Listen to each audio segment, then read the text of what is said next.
Assalamualaikum warahmatullahi wabarakatuh.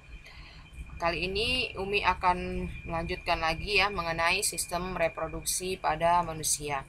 Nah, di video sebelumnya Umi sudah bahas untuk organ reproduksi pria dan kali ini kita bahas untuk organ reproduksi wanita.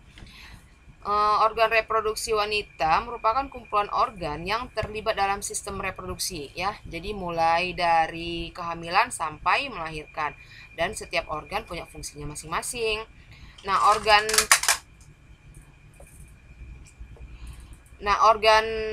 pada organ reproduksi pada wanita ini sudah ada mulai dari lahir, tapi kemampuan reproduksinya baru akan dimulai setelah masa pubertas.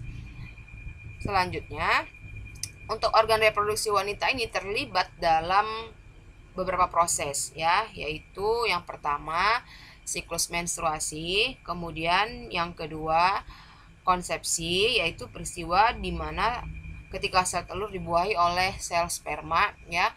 Kemudian yang ketiga proses kehamilan dan yang keempat terlibat dalam proses persalinan. Selanjutnya, organ reproduksi wanita ini terbagi menjadi dua bagian ya, jadi bagian eksternal dan bagian internal. Untuk bagian eksternal itu terdiri dari vulva, labium, dan vagina.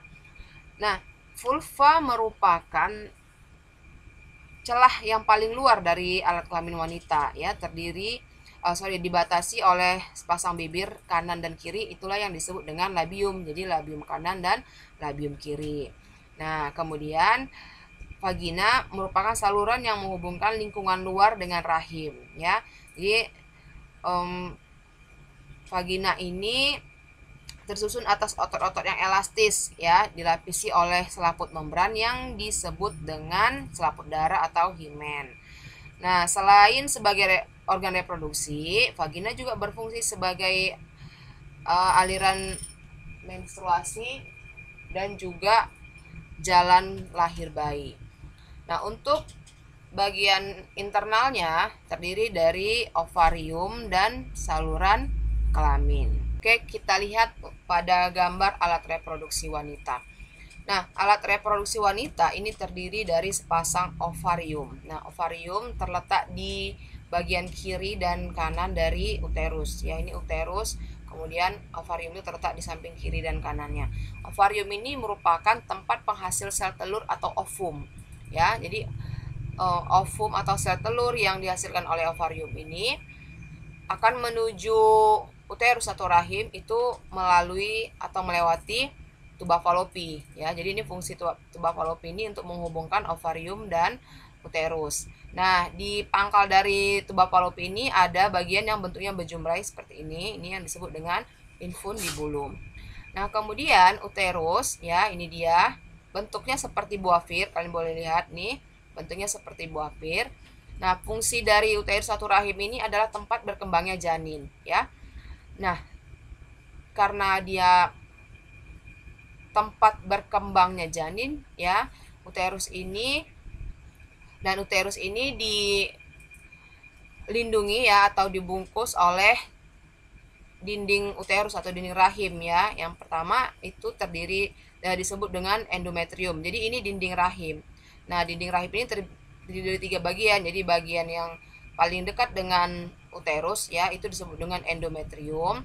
Kemudian nanti di bagian tengahnya yang selanjutnya itu disebut dengan myometrium, dan bagian yang paling luar dari dinding rahim ini disebut dengan perimetrium. Nah, endometrium ini merupakan dinding rahimnya yang paling dekat dengan uterus, dan bagian inilah yang menebal ketika terjadi ovulasi atau pembuahan. Namun jika tidak terjadi ovulasi atau pembuahan, nah di sini bagian dinding ini ya akan meluruh. Jadi endometrium ini terdiri dari sel-sel darah, dia banyak pembuluh darah di sini ya. Inilah yang akan menebal ketika terjadi pembuahan.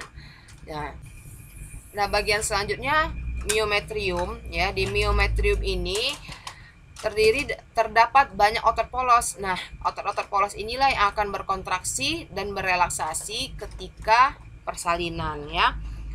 Nah, kemudian selanjutnya bagian dinding rahim yang paling luar yaitu perimetrium ya. Jadi perimetrium ini adalah bagian yang paling luar dari dinding rahim yang bersentuhan langsung dengan bagian perut atau rongga perut. Oke, untuk alat reproduksi berikutnya yaitu serviks. Nah, serviks ini merupakan bagian yang paling bawah dari rahim. Jadi ini tadi rahim ya, ini bagian paling bawahnya. Nah, dia yang akan membuka dan menyempit ke arah vagina. Nah, jadi ini dia vagina, dan vagina ini merupakan saluran yang menghubungkan lingkungan luar dengan rahim ya. Saluran ini juga mengalirkan darah menstruasi dan juga sebagai jalan keluar bayi. Oke. Nah, oke, demikianlah untuk alat reproduksi wanita. Silahkan kalian pahami, kalian ulang kembali videonya jika kalian belum ingat apa dari fungsi apa-apa saja ya dari alat-alat reproduksi wanita ini. Mengakhiri, assalamualaikum warahmatullahi wabarakatuh.